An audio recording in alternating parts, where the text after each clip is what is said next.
Morning, everybody. This is the on Agriculture. My name is Mark Hasham. I'm the chair of the committee. To the right of me is the vice chair, Amy Peruso. Members are Representative Lowen, Martin, Matayoshi, Todd, Tokioka, and Matsumoto. Today is Friday, February 5th, 10 a.m., and we're having this conference via Zoom. First up, I'm going to announce that HB 1206, we're going to take that out of order and we're going to put it at the end of hearing. So we'll be taking up that bill last.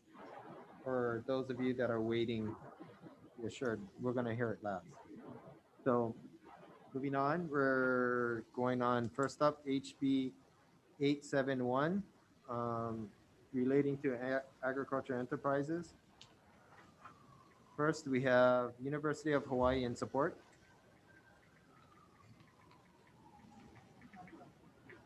Not present, okay. Next, we have Hawaii Department of Agriculture in support. Good morning, Chair Hasham. Morris Ahata, on behalf of the Department of Agriculture. The department will stand on its written testimony in strong support of this bill for this important measure. Thank you. Okay, thank you very much. Members, I have a long list of people basically on this bill in support. I am going to jump over the people that sent in written testimony, and I'm going to go straight to the people that are going to testify. So next up, we have Farm Bureau, Brian in support. Thank you. Good morning, Chair Hasham, Vice Chair Peruso, members of the committee.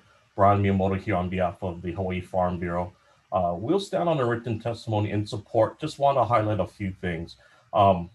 This bill is important. We know in agriculture we need to modernize, but modernization costs money, needs investment. We're looking at controlled environment production, on-site processing, cold storage, and value-added processing, which will really help us achieve higher production and get closer to the food security that we're looking for here in Hawaii. Unfortunately, a lot of these facilities and improvements cost money.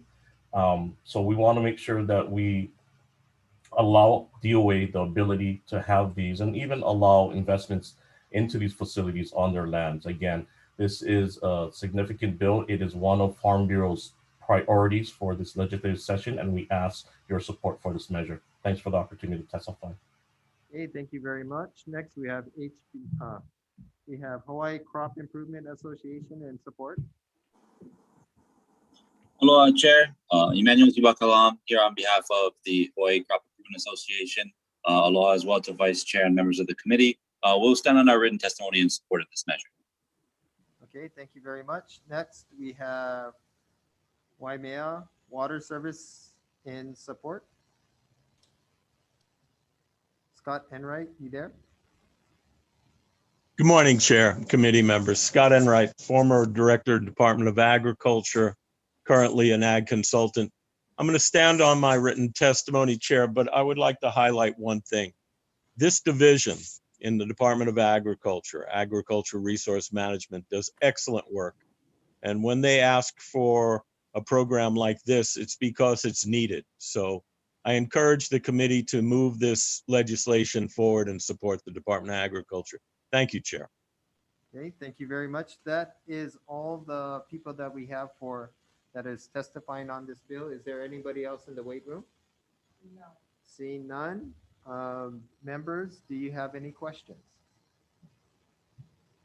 Seeing none, we're moving on to the next bill. We're skipping 1206. We're going to HB 1243 regarding hemp. Okay, hold on here. Holy crap, 1206 has a lot of testimony. Okay, sorry. Next, HB 1243. First up, we have Department of Health with comments. Good morning, Chair and committee members. This is Greg Edwards with Department of Health. We stand on our written testimony offering comments. Will be available for any questions you may have. Okay, Thank you very much. Next up, we have Hawaii Hemp Farmers Association in opposition. That would be me, Gail Byrne-Baber. Can you hear me okay? Yes. Hi, I'm Gail Byrne-Baber with the Hawaii Hemp Farmers Association, and we're strongly opposed to this bill for a variety of reasons that were outlined in our testimony. But I think in summary, according to several economists, including a national study that was just released on the hemp industry, this bill will eviscerate the hemp industry in Hawaii. I think that, or we're very confident that that this will continue to impact farmers here and displace farmers. And just so you know, I found out last night that the largest hemp manufacturer in the state has decided to move their products manufacturer has decided to move their operations to Los Angeles because of the ever moving and complex overregulation of Hawaii on the hemp industry. Hemp products are non-intoxicating and are third-party tested for federal compliance. People who use hemp products don't get high. There's no explanation in the bill on why there would be an age threshold. The requirement that hemp products cannot be sold to folks under 21 is not supported by medical research. In fact, the nutrients in hemp used to be found throughout our food supply and are required for optimum health, but due to modern agricultural practices, we've lost these nutrients.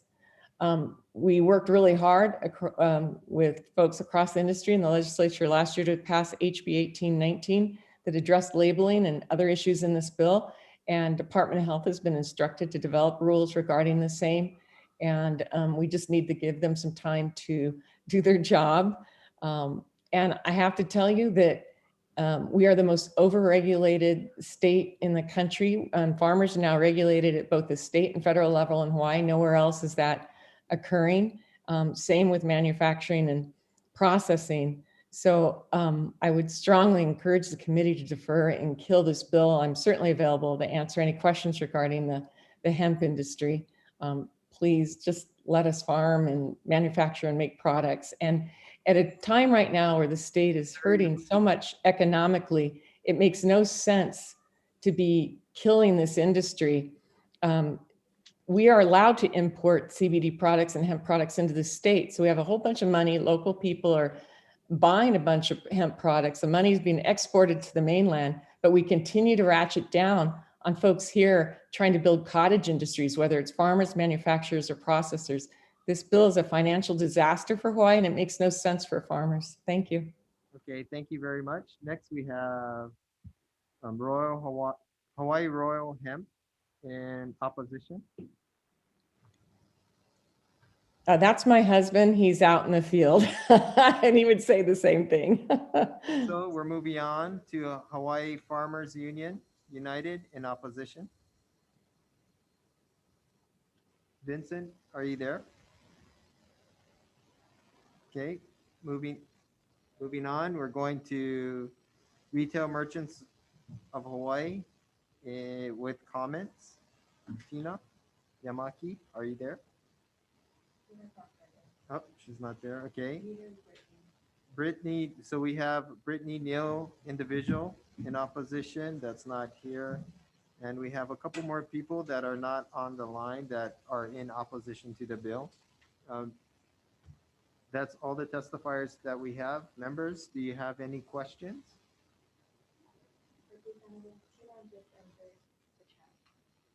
Representative Tina what?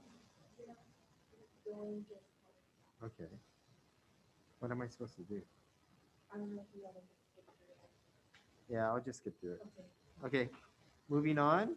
We're going on to HB 1088. What is HB? Relating to cosmetics. First up, we have Animal Rights of Hawaii in support. Kathy Kiogela. Next, we have Tina Yamaki, Retail Merchants of Hawaii. Aloha and good. Or in opposition, I'm sorry. I'm sorry. Aloha and good morning. Thank you for letting us testify today. I'm Tina Yamaki with the Retail Merchants of Hawaii, and we are opposed to this bill.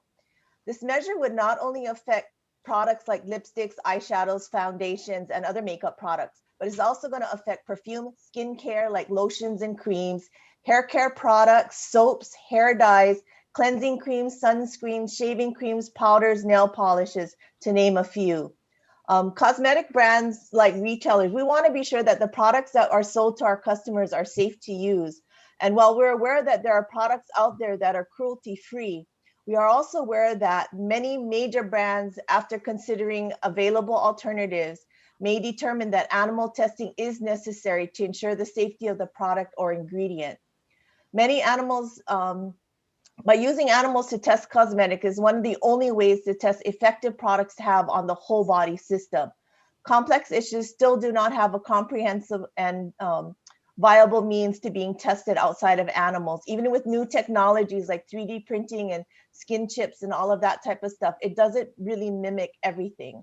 And in order for many of these companies to be cruelty-free, there has to be a lot more scientific and technology advancements. We're just not there yet. Measures like these would shut down many cosmetic stores around the state, as well as cosmetic counters. And what's going to happen then is you're going to have more unemployment. And if you look at it, these are major brands that you're going to be taking off the market. So it's something to really consider right now. Retail has been the hardest hit with this pandemic. We're seeing stores close every day, especially if you're not a non-essential retailer selling food or things like Clorox wipes. But apparel and cosmetics, we've had a big hit on those, and we want to see these survive right now. So thank you. Okay, thank you very much, Tina. Next, we have individual, Monica Angerbertson.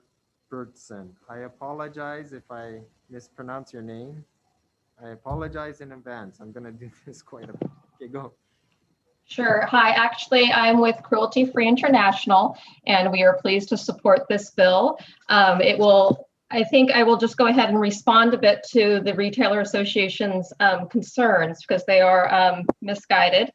It's important to understand that this bill applies only to new animal testing. So products that are currently on the shelves will not be impacted. It also only applies to manufacturers. The bill does not apply to retailers.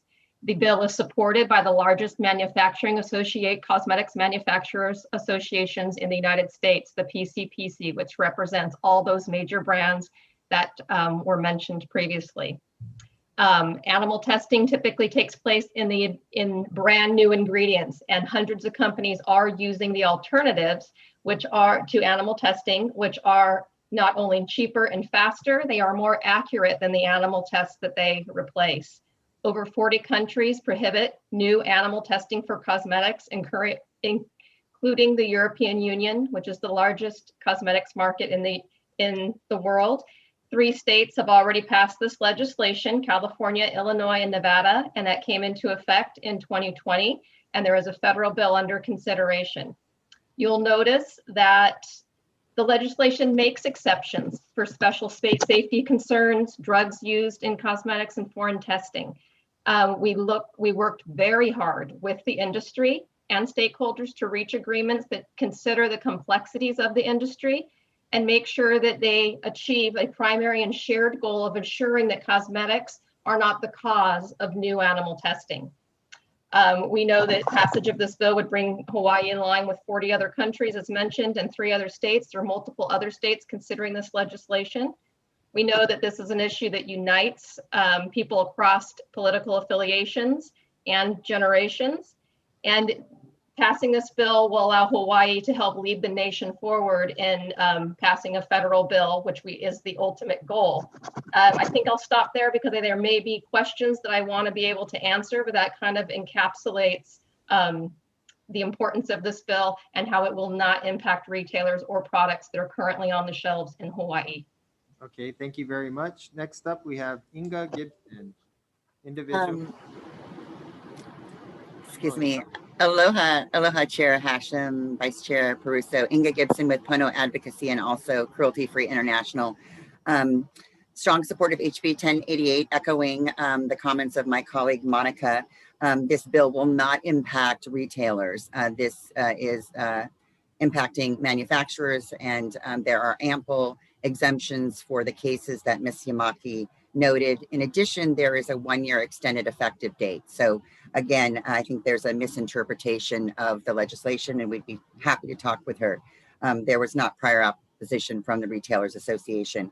I just wanted to note one technical amendment in conferring with the Department of Health. In drafting, the bill was accidentally referred to section HRS 321, chapter 321. It is most appropriate in chapter 328, which specifically relates to cosmetics. And as Monica noted, this is basically just aligning Hawaii with the rest of the world and many other states.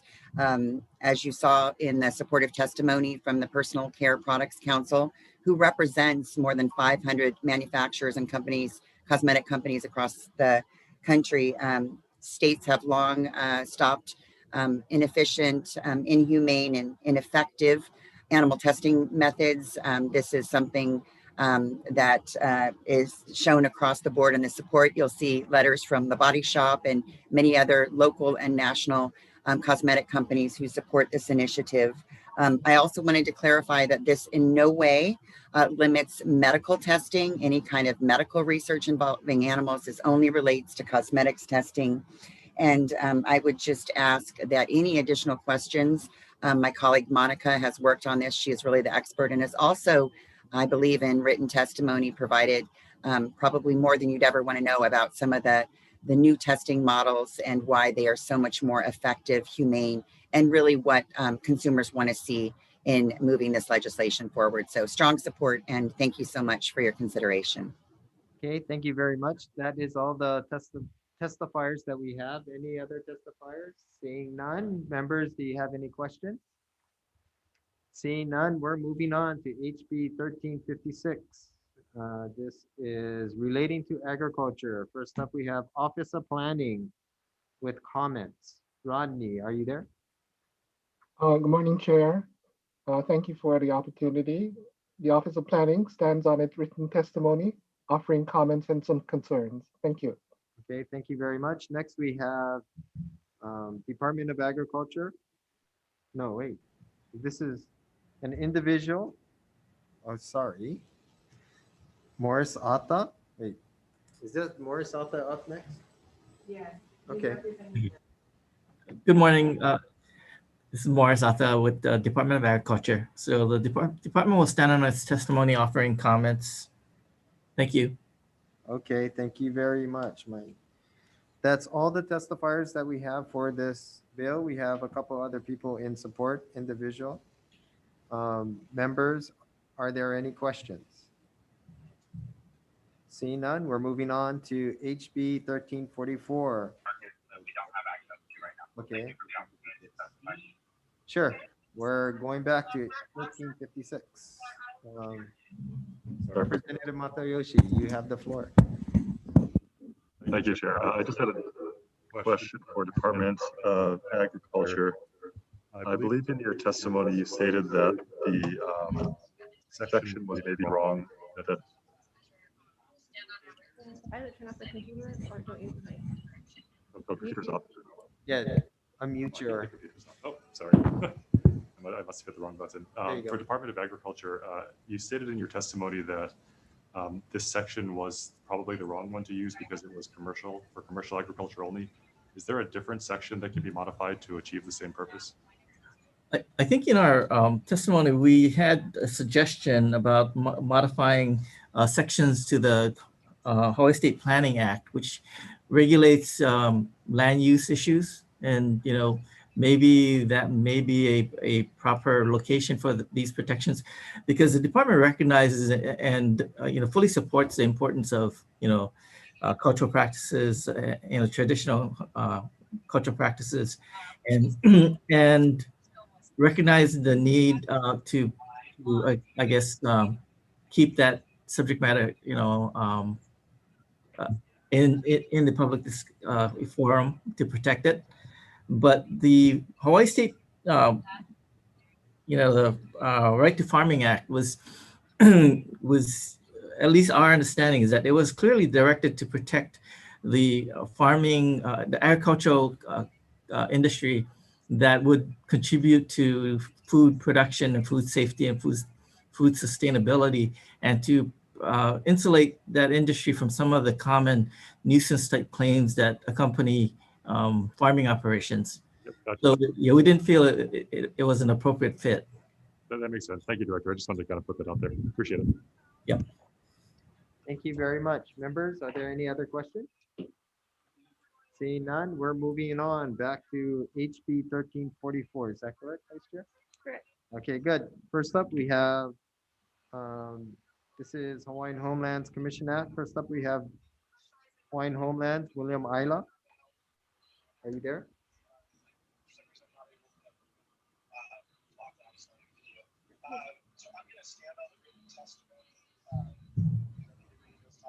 Okay. We're having technical difficulties. Maybe we should recess for just a couple seconds.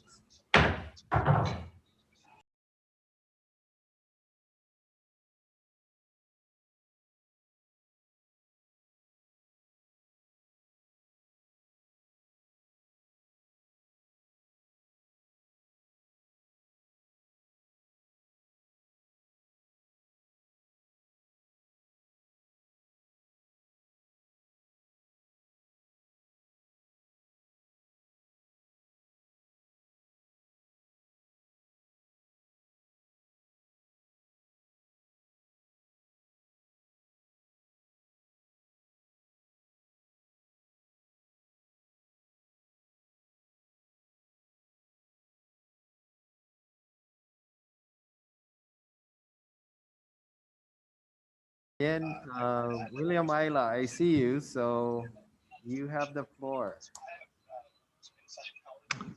Thank you, Chair Hashem, members of the committee. Our testimony provides comments, but to be clear, we understand the intent of the bill. However, with regards to agricultural lands, it would change the bill not just on one island, but statewide, and with more than 19,000 applicants waiting for agricultural land. There is a big concern on the impacts of this bill on those applicants, and I just wanted to highlight that concern. And thank the committee for the opportunity to share this information. Okay, thank you very much. That is all the people that we have to testify. We have numerous individuals in support. Is there anybody else in the waiting room? Seeing none, members, are there any questions? Representative Tokioka has a question. Thank you, Chair. Director Ayla, or Chair Ayla, so you said there's 1,900 applicants and there are a lot of concerns. Can you expand on what those concerns are, please? Yes, Representative Tokioka, there's 19,000 applicants for agricultural lands. The concern would be that if you remove the limit, potentially there is more opportunities in certain places because there are, just because you have ag land, if there's no water, then the ag land is hard to utilize. So it creates a complicated situation in terms of the limited few who have versus the majority who want. And that is the concern on all islands. Okay, thank you for that. Thank you, Chair. Okay, thank you very much. Thank you. Any other questions? Seeing none, we are moving on. Next, we have HB 779 relating to pesticides. Moved on. First up, we have Department of Agriculture in support. Aloha and good morning, Chair Hashem, Vice Chair Peruso, and members of the committee. Phyllis Shimabukuro Geyser, Chairperson of the Hawaii Department of Agriculture. The department strongly supports this bill. We stand on our written testimony. We believe that there are a number of growers with excess products and they are unable to safely store, transport, or use them. We've heard stories of families that have, generations that have inherited pesticides from kupuna and don't know how to dispose of it. So in the interest of public safety and environmental health, we ask that you support this measure. Thank you. Okay, thank you very much. Next up, we have Hawaii Pest Control in opposition, Tim Loins. Tim, are you there?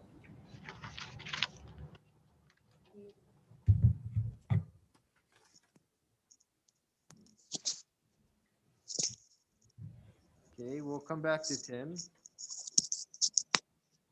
Thank you. Next up, we have Hawaii Crop Improvement Association in support. Emmanuel, are you there? Aloha, Chair, Vice Chair, members of the committee. Emmanuel Sibakalam here on behalf of the Hawaii Crop Improvement Association. We'd like to stand on our written testimony in support of the intent of this measure. The reason I say support the intent is in respect to the wider agricultural community, we would defer to them in regards to the proposed changes to the administrative and criminal penalties in this measure. And thank you very much for allowing us to testify. Okay, thank you very much. Moving back to Tim Loins, Hawaii Pest Control Association. I see him online. Tim, you have the floor. You're muted. Yeah, you need to unmute. There, I think I'm okay now, right? Yes. Okay, thank you. Thank you, Mr. Chairman. The Hawaii Pest Control Association opposes and supports this bill. As it relates to the penalties and fines, we think that they are too high, that we have to remember that not only are pest control operators regulated by the Department of Ag, but they are also regulated by the Department of Commerce and Consumer Affairs. And typically, if you get fined by one, you get fined by the other. So we think that taking $35,000 out of pocket for a small business, of which most pest control operators are, is extremely difficult for them to recoup from. And plus, we have not seen any evidence of instances or cases where a pest control operator has been fined for some amount like that and then has done it again. So obviously the deterrent worked. The only other item is, I believe that this bill also required for disposal. We have been left out of this bill. We were left out of it last year. We're left out of it this year. And only because of the fact there's some language in there about a bona fide agricultural enterprise. Obviously, we are not. We would prefer to be in rather than out.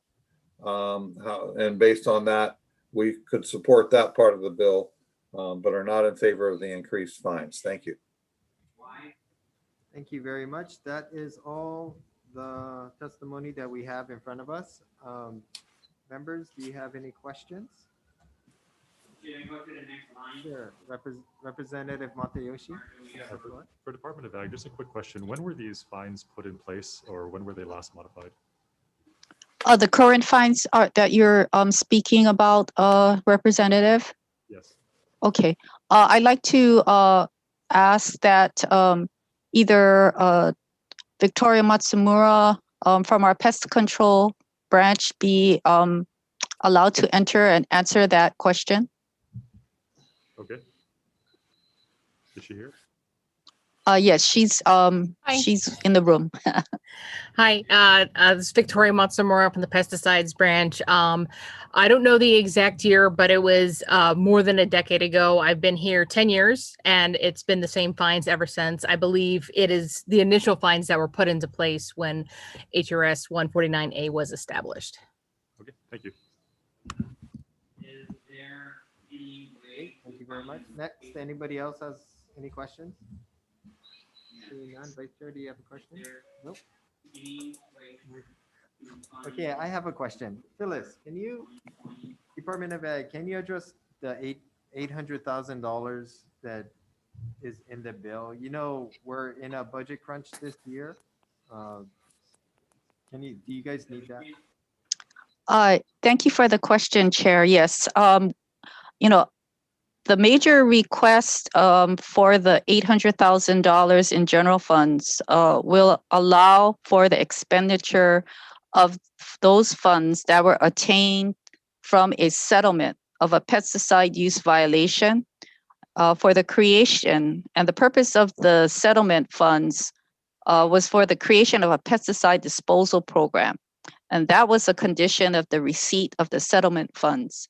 The settlement funds were deposited into the general treasury of the state in fiscal year 2020. And the department was advised that the settlement could not be deposited directly into the pesticide revolving fund.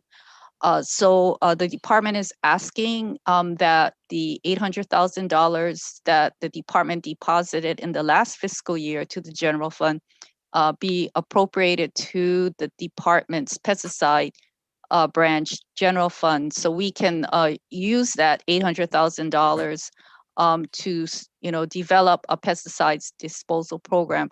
We're only one of 3 states in the nation that does not have a program to dispose pesticides. Thank you. Thank you very much. I have one more question. Tim Loyne, you said you're left out of this bill. How can we add you in? Your testimony doesn't cover about that situation that you mentioned in your testimony. Your written testimony. I'd have to check it. I think we offered some language last year that basically is along the lines that it includes a pest control operator licensed by Chapter 460J, which is the licensing statute under DCCA. Then that way it would capture only the licensed pest control operators, nobody else. Okay. But I can get something to you, Chair. Okay. Well, okay. Thank you very much. Chair Hashem. Okay. Sure. I have a question for Brian. Go ahead. Yeah, Chair Hashem, my apologies. I thought I submitted testimony in time yesterday online with our other testimony, and I was hoping to offer testimony on the pesticide bill. I do know that this is not protocol, so we did submit our written testimony, and we just wanted to make sure that we are on the record. Okay, thank you. I'm sorry, I don't have you listed for. May I briefly summarize, Chair? Okay, sure, go ahead. So the Hawaii Farm Bill does stand in support of this measure, primarily Part 1, the pesticide disposal collection program. I think Chair Shimabukuro Geyser communicated very well on what's going on some of these farms. And the Hawaii Farm Bureau would be pleased to work with the Department of Agriculture, as we did years ago, about 12 years ago, doing a pesticide disposal program. However, we do respectfully disagree with Part 2 of the bill. I think Mr. Tim Lyons had spoken about that, which would, in our opinion, arbitrarily increase administrative and criminal penalties, doubling some, increasing others 5-fold. We believe that the penalties in place are significant, and we would ask that be stricken from the bill and Part 1 move forward. Thank you for allowing me to testify. Sorry about that, Chair. No problem. Thank you very much. Members, any other questions? Seeing none, we are moving on to HB 443, relating to school food program. First up, we have Department of Agriculture with comments. Thank you, Chairperson and Vice Chair Peruso and members of the committee. The department supports the greater utilization of locally grown agricultural products in the school meals, but we defer to Department of Education, as they would be the entity responsible for conducting the analysis contemplated by this measure. Thank you very much. Available to answer any questions. Thank you very much. Next up, we have Department of Education with comments. Good morning, Chair Hashem, Vice Chair Peruso and committee members. My name is Jeremy Koki. I'm from the Department of Education School Food Services branch. We stand on our written testimony to provide comments for this measure and be on standby for any questions. Okay, thank you very much. Next up, we have Ulupono Initiative. Mike, are you there? Morning, Chair, Vice Chair, and committee members. Mike Monikata here on behalf of the Ulupono Initiative. We stand on our testimony and support and are available for any questions. Thank you. Okay, thank you. Next up, we have Hawaii Farm Bureau in support. Brian. Thank you, Chair. The Hawaii Farm Bureau will stand on its written testimony and support. Okay. Next up, we have individual in support. Dexter Kichida, former DOE employee. Yes, former farm to school coordinator with the DOE. Thank you, Chair and Vice Chair. Stand in support. The comment I have is the department may need some capacity built or at least retained within the branch to really help both with the study as well as then the implementation on the back end. Thank you. Thank you very much. Dexter, are you volunteering to go back to DOE? Is that what you're saying? Well, let's talk about that a little bit. I can definitely support from the county though. Okay, thank you. Next, we have individual in support, Janice Doe. Oh, not present. Is there anybody else in the waiting room? Seeing none. Members, do you have any other questions? You can ask Dexter why he left. Representative Tokioka, you have the floor. I'm going to phrase it like Chair Hashem said it. Dexter, why you left? Ouch, ouch. No, Dexter, I'm kidding. I'm kidding. No. But yeah, I think DOE definitely could. It's an excellent bill, though. It's an excellent bill. Yes, I read it. And as you know, on Kauai, we had the pilot program that you were a very, very, very big part of. I don't think without your guidance during that time that it would have gotten to the stage it's at. And I think Senate President Kochi would agree. So in looking at what the bill proposes to do the study and get the information, from what you did on Kauai, would a lot of those practices and policies be similar to what you think the report should include? Dexter. Sorry. Could you hear Yes. Yeah, sorry, I could. I think it could be very similar, but what the cost analysis would do or need to be overlaid is into the current vision of the Department of Education, right? At the time, and in COVID years or COVID months, 6 months is actually a long time and a lot has changed. So the department would need to clearly articulate what the vision is to then overlay what the cost analysis was, because what our plan was when I was in the DOE as farm to school coordinator was definitely one method of increasing more local as well as meeting the needs of the community, right? We heard that the community wanted fresh scratch cooked food at all of our kitchens. They like the smell of beef stew as they walk in or the fresh bread as they walk into school. And so to meet that need, it was regional trainings. It was buying regionally, both on island and then supporting with the rest of the state. And we need the training, that infrastructure to reduce the cost of production so that the meal price doesn't increase to $10 a plate. Yeah. So that's definitely one mechanism of reaching it. If the DOE is changing its methodology and doing more centralized operation, that could also work. That could also work. Other districts do it that way. So I guess a cost analysis is one step, but then overlaying in the vision of what the DOE wants to do and what really is best for Hawaii. Yeah. So Dexter, what I thought was brilliant on what you did on Kauai procurement wise was working with the local farmers in each precinct or school district so that they could produce for that specific school, so that it didn't have to come from the west side on Kauai to go all the way on the North Shore, and working with them to make sure that they grew what the schools were trying to achieve. Working with Kainoa Beef at the time with Bobby Faria's folks to get their beef into the schools and Bobby was working with you guys to do all of that. So I thought that was brilliant. So I know this is talking about cost analysis, but it also talks about, you know, getting local beef and local products, local vegetables into the school system. So I'm hoping that by passing this, that those types of things will be included. It probably is going to be harder on this island because, you know, in the city areas, you don't have farms that can produce for that area. But I think for Maui and Hawaii Island can certainly follow the same model. Is that something Most that you see definitely. as a part of the legislation? Yes, yes. And that's why the two parts, right? The cost analysis is important because we want to be good stewards of public funds, but the more important meat of it really is the implementation and support of our local agriculture and local food system, really. Okay. Thank you, Dexter. Thank you, Jeff. Thank you. Thank you very much. Members, any other questions? Representative Martin?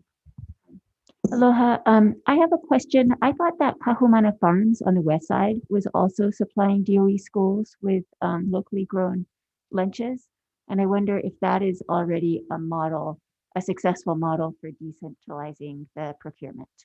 Who are you asking it to? Maybe Dexter, maybe DOE. I'm not sure, whoever wants to answer.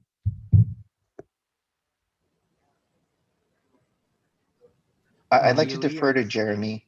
I don't have that information. I'll have to get back to you. This is Kahumana Farms? Kahumana Farms. Kahumana Farms. Okay.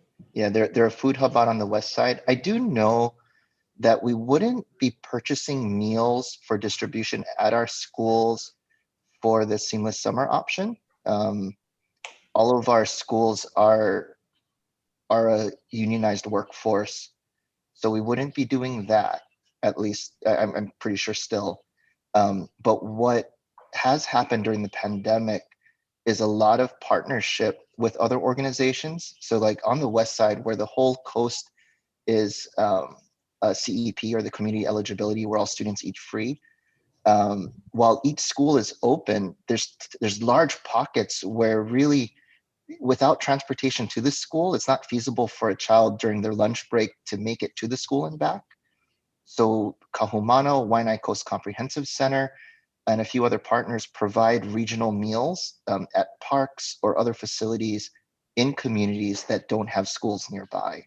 So that could be the program. If I recall hearing about Kahumana, and I'll talk to Saleh about it, but I think it's more of that program where, because Kahumana is in an area that's not close to a DOE school, but surrounded by a lot of homes, they're a place where students could pick up meals.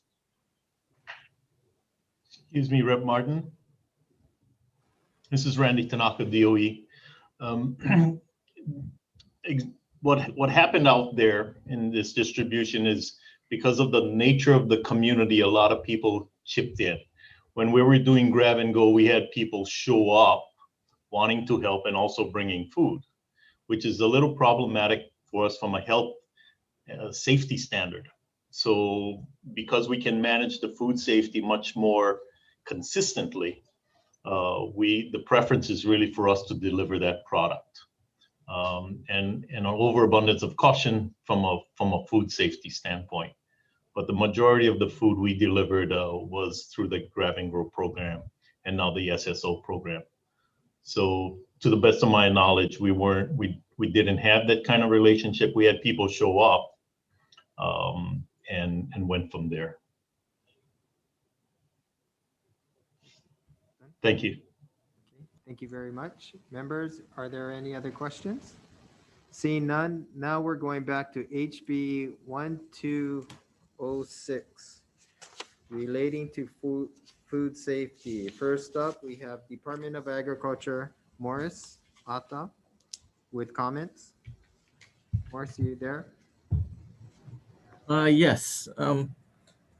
So yeah, the department will stand on its testimony, offering comments regarding certain, I guess, specific usage of specific terms in this measure. Thank you. Okay, thank you very much. Next up, we have Hawaii Cattlemen's Council in support. Nicole, are you there? Yes, Chair Hashem, Vice Chair Peruso, and committee members, thank you for the opportunity to testify. I am Nicole Galassi. On behalf of the Hawaii Cattlemen's Council, we stand on our testimony. Mahalo. Okay, thank you very much. Next, we have Lauren Zerbel of Hawaii Food Industry Association in support.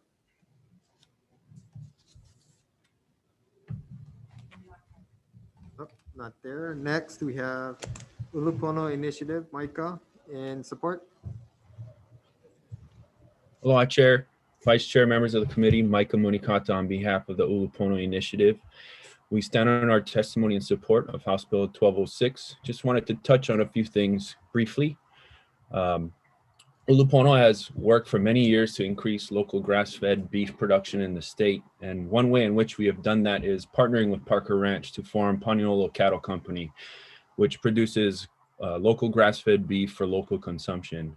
Beyond Paniolo Cattle Company, Ulupono supports the entire local livestock industry and its ability to process within the state, and therefore welcomes new investment and expansion of processing capacity within the state. However, with more than 70% of meat packing capacity in the state now owned, controlled by a single entity, there is considerable risk to competition and fair market access. Ultimately, this bill ensures fair market access and transparency, which is entirely appropriate as both plants are on Hawaii Department of Agriculture leases.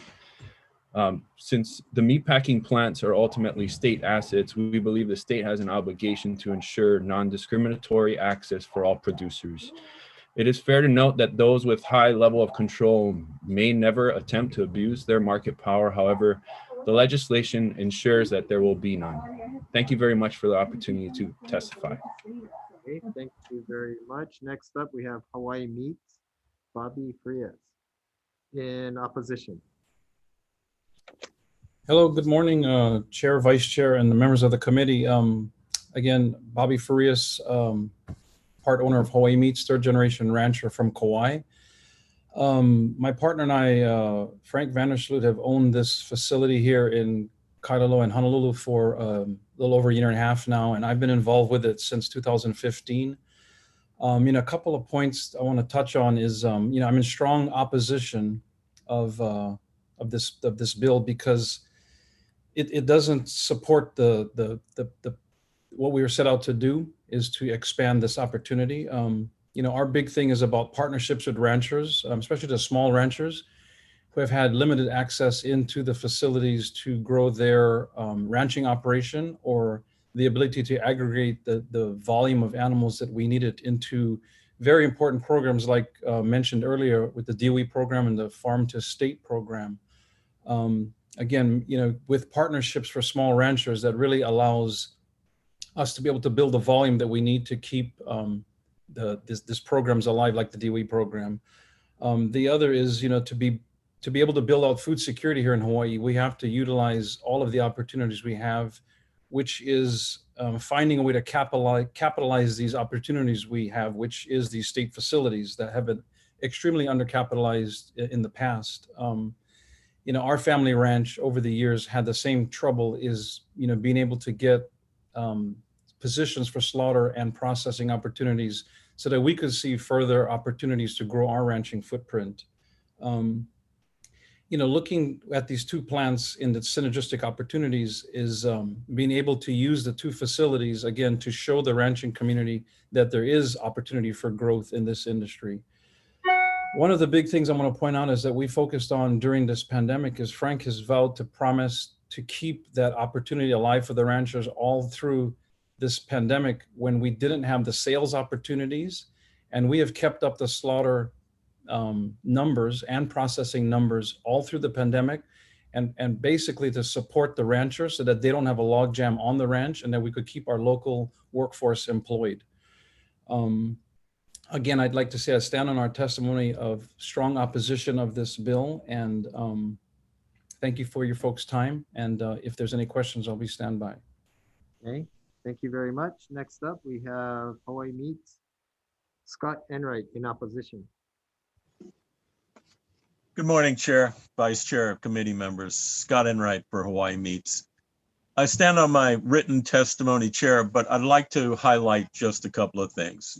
One is that the back end of the business, the slaughter and processing, has been a mess for about 50 years. It's high risk. And, you know, the reason those two state facilities are state owned is the enterprises that came before went bankrupt and the state stepped in. You know, what's been needed all along is somebody to take the risk and capitalize this part of the business. And that's what we have with this current group at Hawaii Meats and with Bobby Frias and Frank Brandesloot. It's unfortunate that there's now conflict when we get the capitalization. And basically it's based on worst case assumptions with no basis in fact. So we often get agricultural commodity group marketing problems, and they're best left to the industry to settle. I hold the position that the industry will settle their issues in a good faith negotiations over the course of time if we allow them to do it rather than moving this legislation forward. Thank you for your time.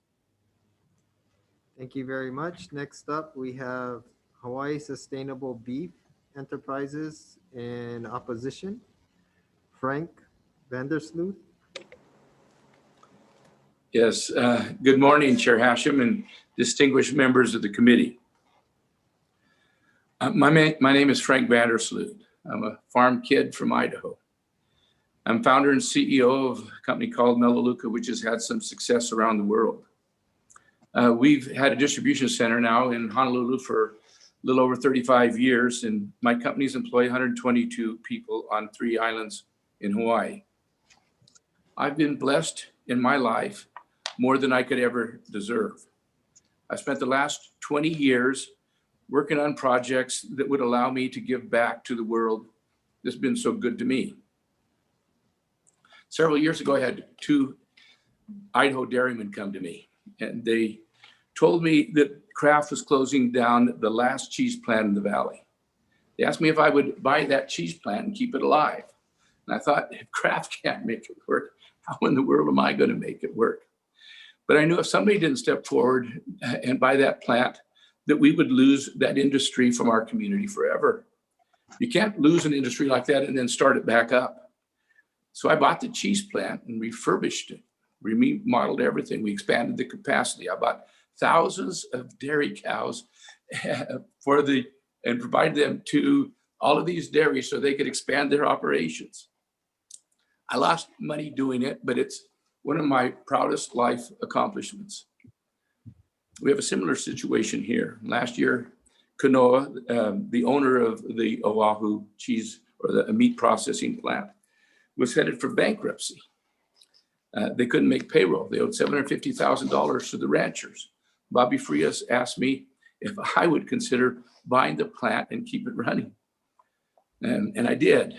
And I personally paid the $750,000 that were owed to all the ranchers. We kept all the employees employed, even through COVID.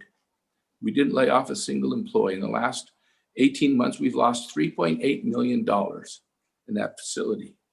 The only way to turn it around is to increase the capacity of the plant. We need more meat, more cattle coming through the facility. A few months after buying the Kanoa plant, one of the owners of the Big Island plants asked if I would be interested in buying their plant also. They told me that Jill Matos was going to retire in a few months and that they had no one to run the plant. They had tried to sell the plant, but no one was interested in purchasing it. So we stepped forward to buy that plant also. So now we own both plants. Because there's not enough processing capacity in all of Hawaii, the ranchers in Hawaii have to send 80% of all of their calves to the mainland. So everything, 80% goes over the mainland, and 90% of everything that's consumed in Hawaii is imported from the mainland in regards to beef.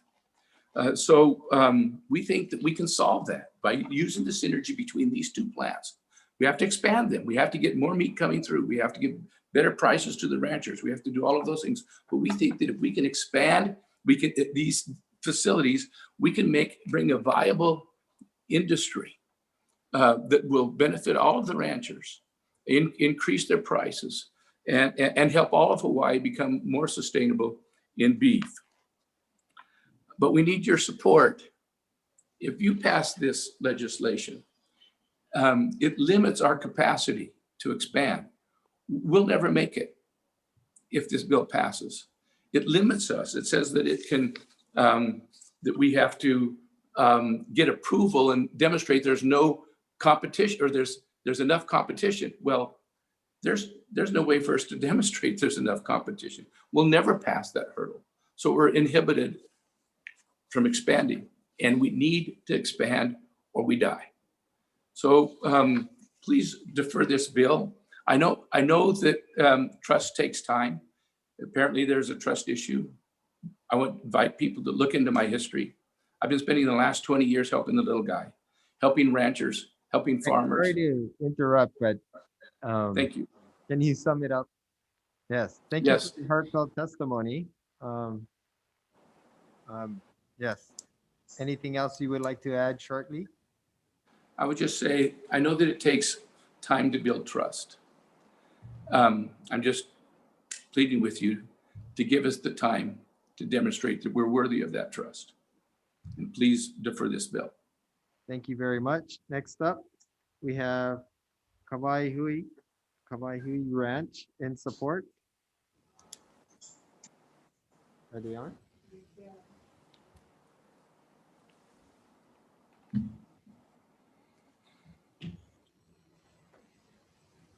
Michelle Galimba, are you on? Hi, yes, sorry, I forgot to unmute. So my name is Michelle Galimba. My family operates Kuahivi Ranch in Ka'u.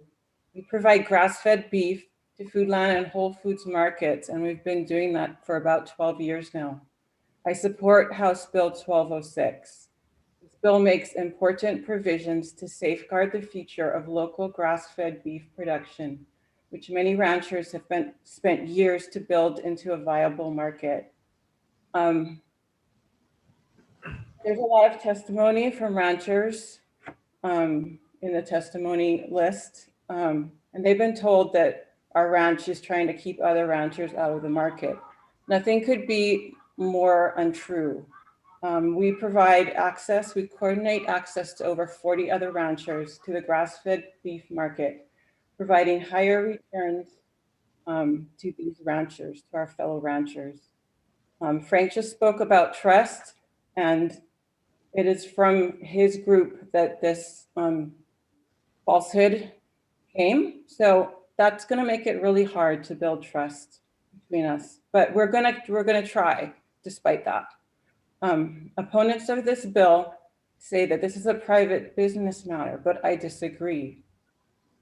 As a former Board of Agriculture member, I feel this is actually a public policy issue. It's actually a failure of public policy, because we as grass-fed beef producers have to ask for the safeguards to preserve the progress that has been made in our industry. And we are being told that the state doesn't want to get involved because it is a private business matter. And this is absolutely backwards. In this instance, we are dealing with a failure to articulate as a matter of public policy the implications of allowing monopolistic control of meat processing facilities. The dangers of monopoly are well known and documented since the time of Teddy Roosevelt up until the present. And I apologize for the chickens in the background. They just don't know when I'm on Zoom. We need to have clear public policy to guide decisions by both the Board of Agriculture and the administration of the Department of Agriculture, so that as a matter of course, these dangers are properly evaluated and safeguarded against. There are some provisions in this bill that might be addressed by industry level agreement between producers and processors, such as the right of first refusal to a percentage of slot allocations for the independent beef brands. However, the vast majority of this bill is squarely in the realm of public policy. We have a responsibility to our community's sustainability and resilience to safeguard against monopolies and especially against monopolistic behavior in our island marketplace. Thank you for your testimony. Thank you for this opportunity to testify. Thank you very much. Next up, we have Dutch of Parker Ranch in support. Good morning, Chair Hashem and Vice Chair and representatives. I'm CEO of Parker Ranch. We strongly support HB 1206. Parker Ranch is Hawaii's largest ranch. We're also Hawaii's second largest landowner and Hawaii's oldest continuing business, founded in 1847. I've been CEO of Parker Ranch for 10 years. When I was hired, many ranches in the state of Hawaii were losing money. In Hawaii, we followed the leadership of Michelle Galimba of Kuahivi, who you just heard from. Kuahivi produces a well-known popular grass-fed line for Foodland. Our program, known as Paniolo Cattle Company, is available in Safeway. Our industry is vulnerable to a variety of risks. Meat packers and ranchers are typically adversaries. In the last 15 years, however, we achieved harmony. But in the last few years, the harmony has been disrupted. Local grass-fed beef offered profits more than the alternative of the mainland. But in recent years, those profits have attracted others. For the last few years, local beef has been less profitable than the mainland. More recently, Frank Vandersloot bought both operators of the two large state plants. But apparently no regulatory review was done. Monopolies can be very dangerous and need to be reined in. Our major concern is the use of a state asset to potentially harm local producers. Our local products, and Michelle's and others, already compete against imports. We understand Frank Vandersloot intends to expand the Oahu plant by an amount equal to nearly 2 times all of the meatpacking capacity in the state of Hawaii today. We learned that half of that capacity would be dedicated to processing beef from his mainland ranches, direct competition to the product we produce here in Hawaii, using a state asset. Import substitution is good for the economy and jobs. Frank wants to reverse this trend and import beef from his own operations to process in Hawaii. This seems entirely antithetical to our sustainability and food security goals. This will harm both ranches and packers. The small ranches will get hurt badly. Big ranches like us can export 100% of our production to the mainland and be just fine. Small packers only serve the local market on every island. They will get hit the hardest. Small ranches have their cattle processed at these small packers.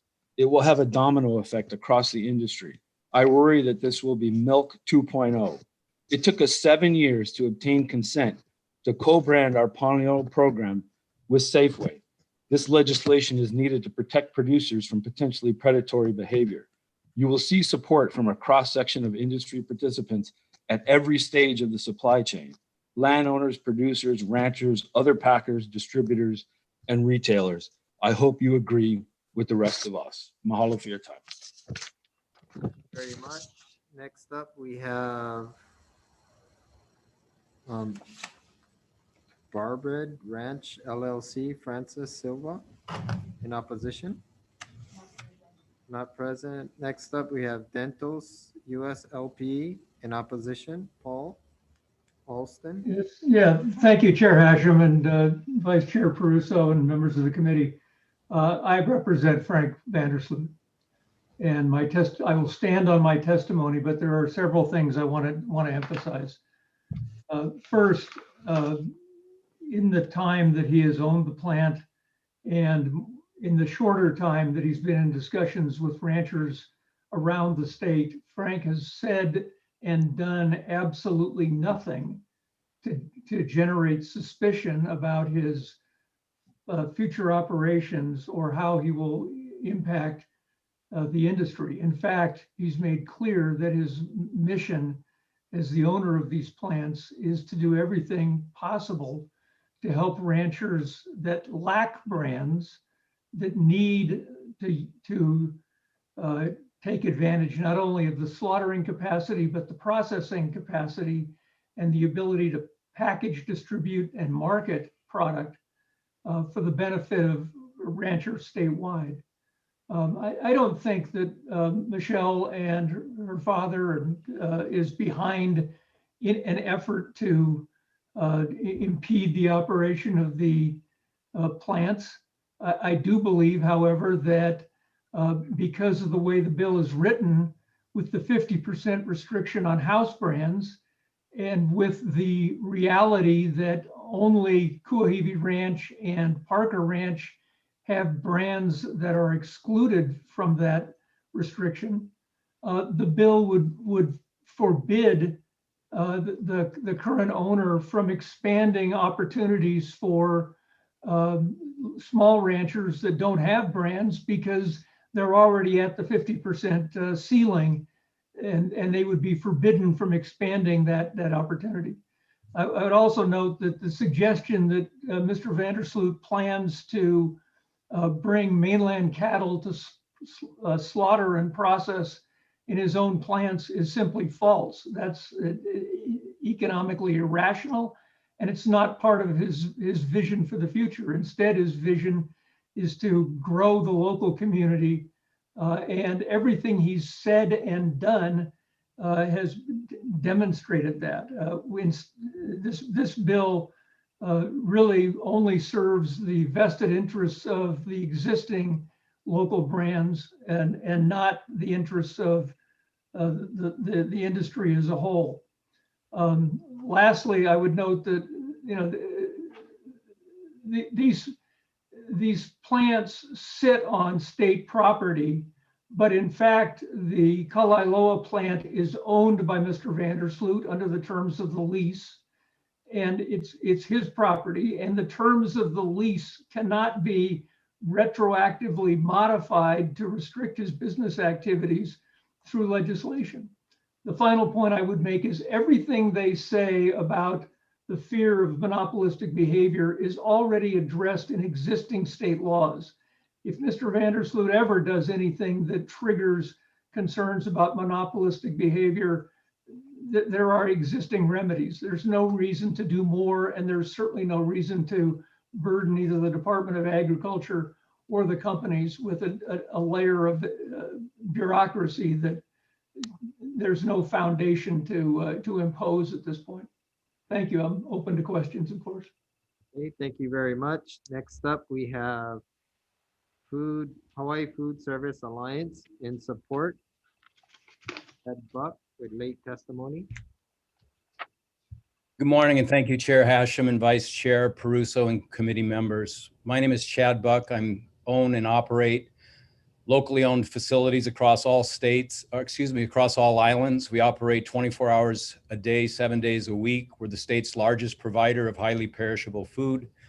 We're in every grocer, club, retailer, and C-store chain on every island every day. And we are the largest distributor of local beef in the state. I believe that HB 1206 is one of the most important bills to support and turn into law this year. Everyone in this hearing remembers empty shelves. In our most dire time of need in the state, the only beef that was available for Hawaii consumers during the COVID pandemic and hoarding was local beef. While the US mainland was out of beef due to COVID raging through processing facilities, local ranchers and processors from every island stepped in and went above and beyond to feed Hawaii. During this time, HFA was tasked by the Hawaii Farm Bureau, city and county, and other agencies to gather local beef and local lamb from all islands to support the food distributions for those impacted financially by the pandemic.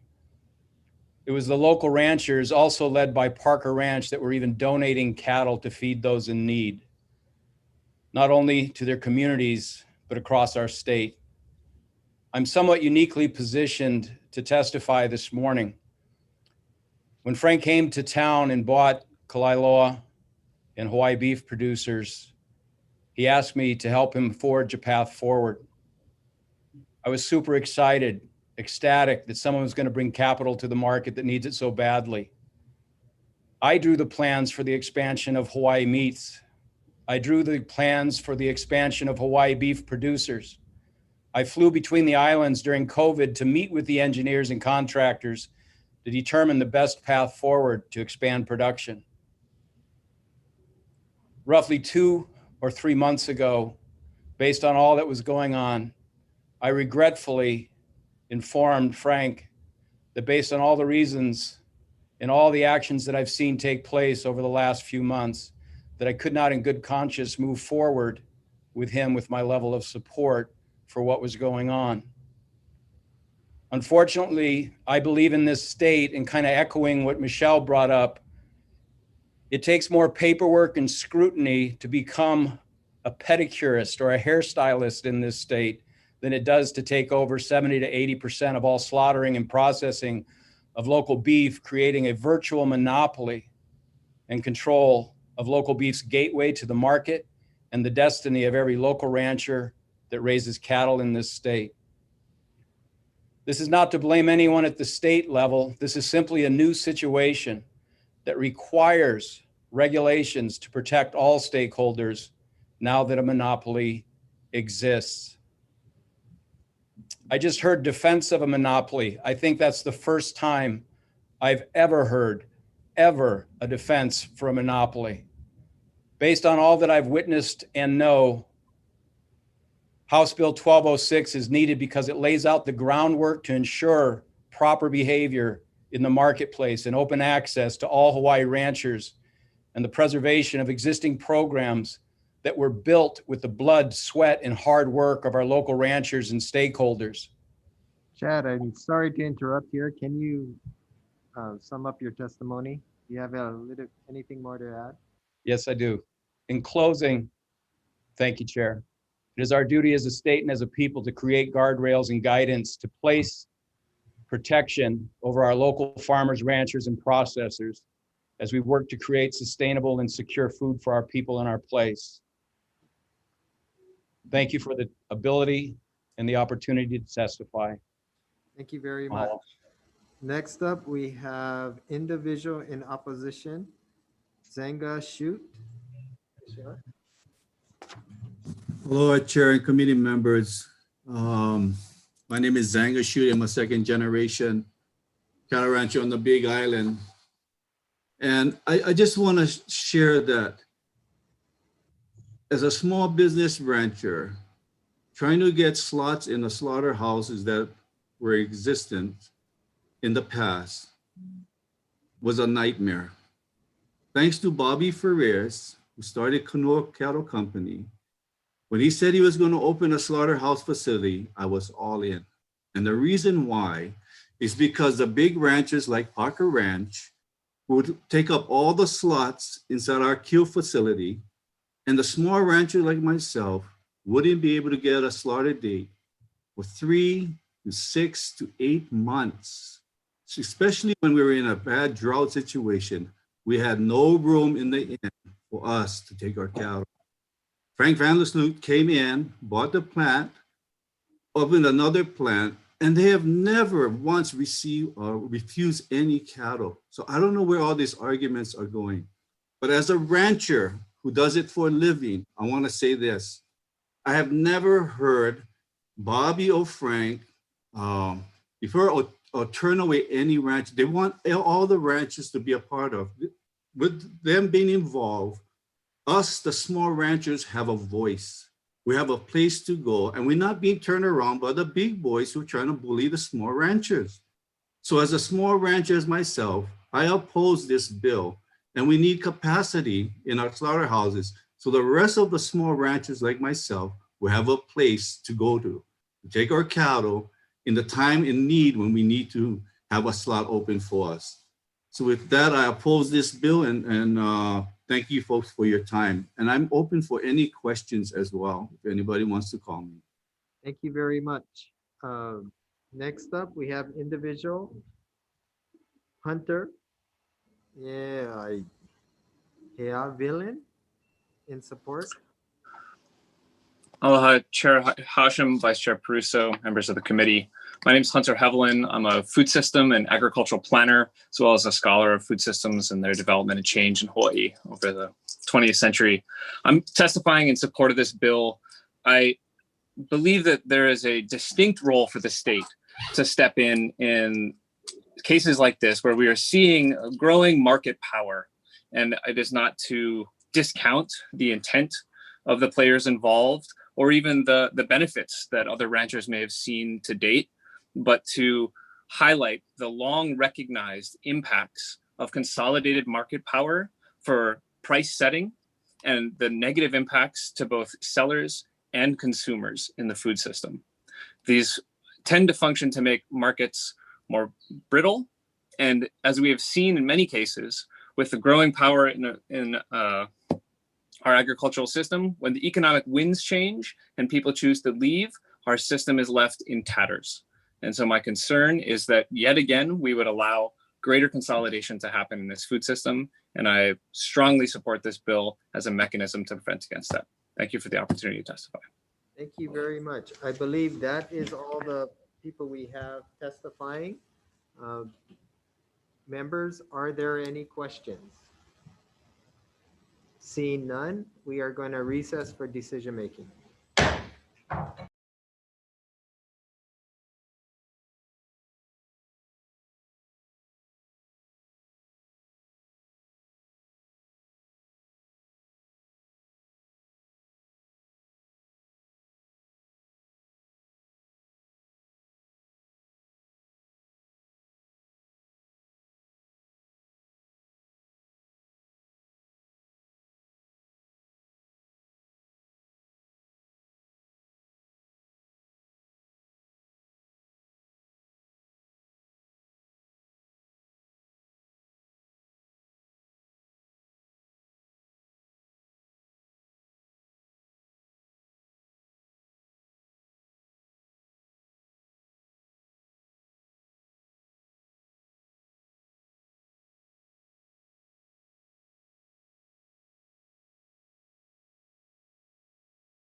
Hey, good morning, everybody. Gaveling back into our Committee on Agriculture.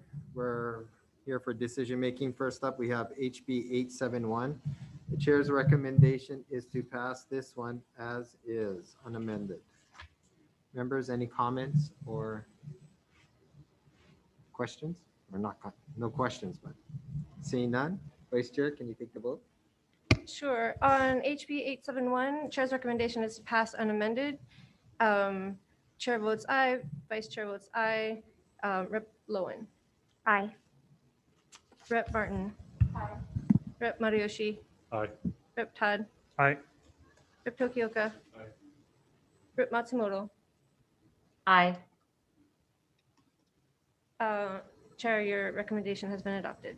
Okay, next up, we have HB 1243. Chair's recommendation is to take the DOH recommendations and amendments. And that's about it. Any comments, concerns? Seeing none. Vice Chair, can you take the vote? Sure. We're voting on HB 1243. Chair's recommendation is to pass with amendments. Noting the presence of all members, are there any noes or reservations? See, reservations? Rep. Tokioka. Chair, your measure has been adopted. Your recommendation has been adopted. Sorry, reservations for me too. Oh, sorry. Amy Prusso. Thank you. This is on 1206. This is 1243. We're doing Oh, sorry. I'm okay on reservations. reservations on 1243. Thank you. Sorry, my Zoom's going in and out. No problem. Chair, your measure has been adopted. Thank you very much, members. Next up, we have HB 1088 relating to cosmetics. Chair's recommendation is to pass this out with an HD1, putting in where's that? In page 2, where it says animal test was conducted, to have known an animal test, they have to, we're going to put in the cruelty to animal statute. So the test has to be cruel to animals, not just a generic test. So with that, that's about it. Oh, and starting date 2024. And those are the two amendments. Any questions or concerns? Seeing none. Vice Chair, can you take the vote? Sure, we're voting on HB 1088. Chair's recommendation is to pass with amendments.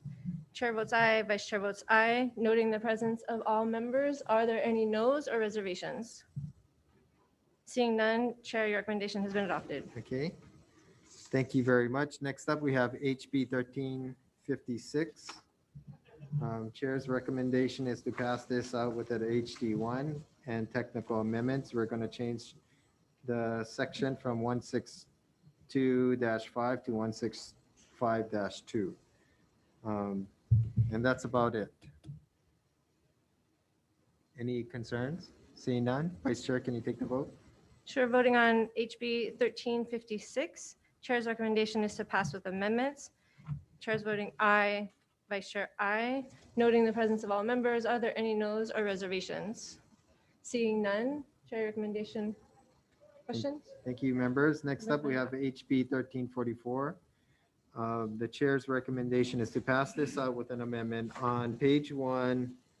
So what we're going to do is give priority to Native Hawaiians. So it says on page 1, lines 12 to 16, it says the purpose are for profit or nonprofit, provided that the priority of availability of leases for these purposes shall depend on the availability of suitable tracts of land to Native Hawaiians. So we're going to just clarify that a little bit to state that priority should go to Native Hawaiians first before it goes to nonprofits.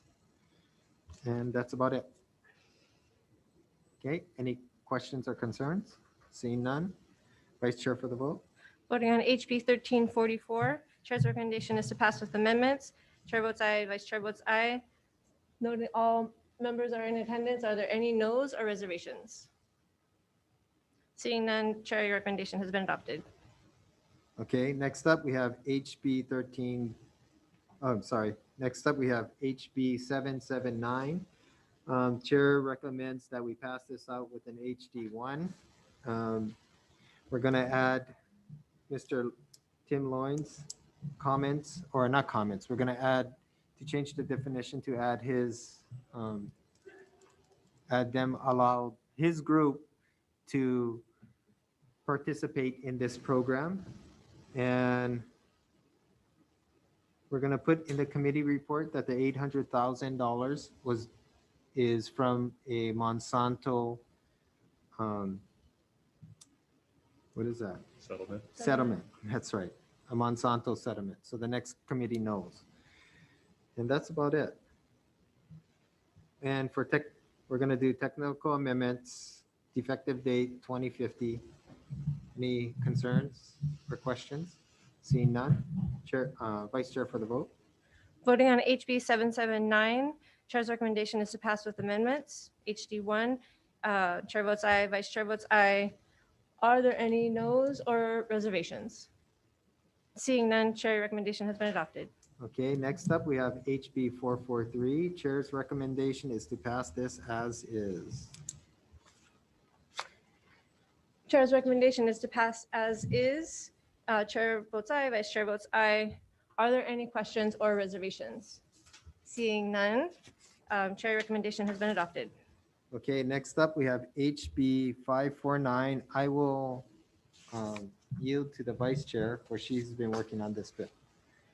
Sure. Our recommendation is to pass HB 549, which will move measurement standards from the Department of Agriculture to DCCA.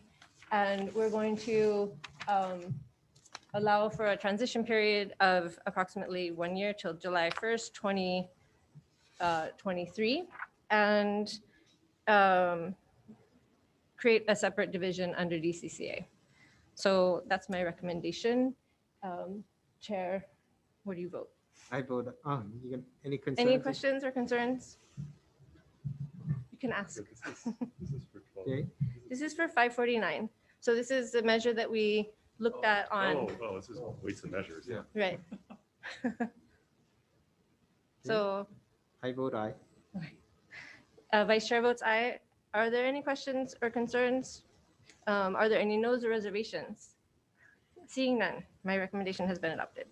Okay, next up is HB 1206. I will yield the floor to my members if you have any concerns or comments that you would like to make first.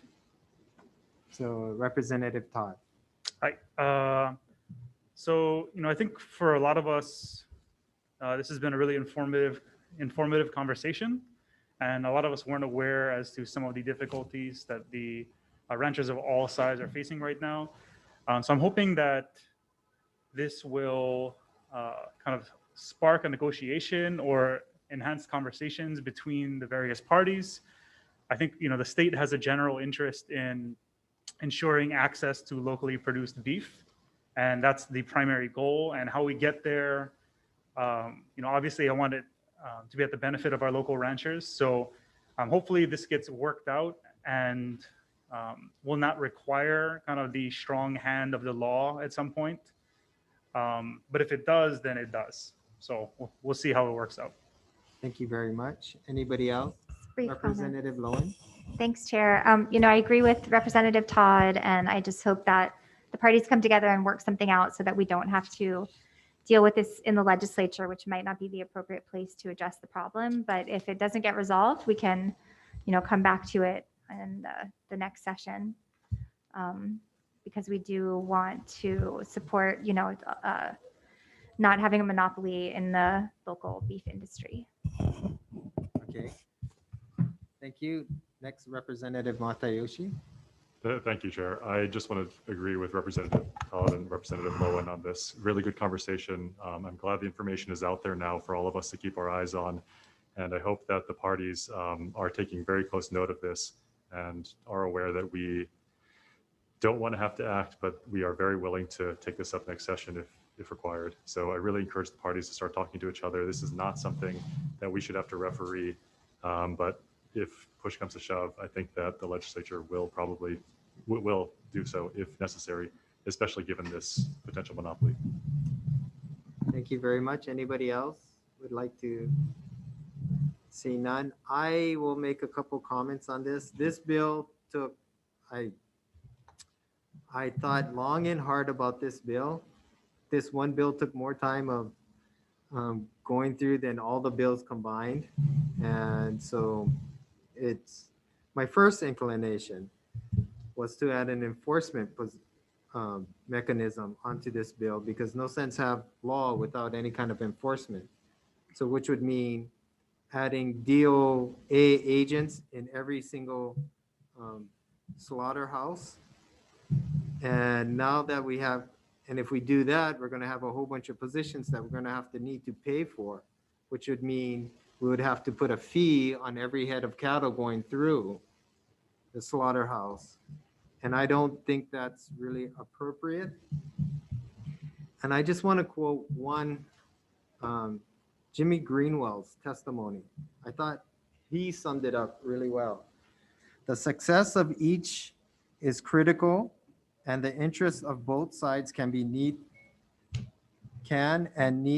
to be balanced, driven primarily, if possible, by dialogue, and in the spirit of competition, reserving government intervention as a last resort. So with that, I am going to defer this bill, but rest assured the bill is very much still alive, because we can still pull it out of committee if needed. My hope is everybody comes and reach some kind of agreement. Thank you very much, members. We're adjourned.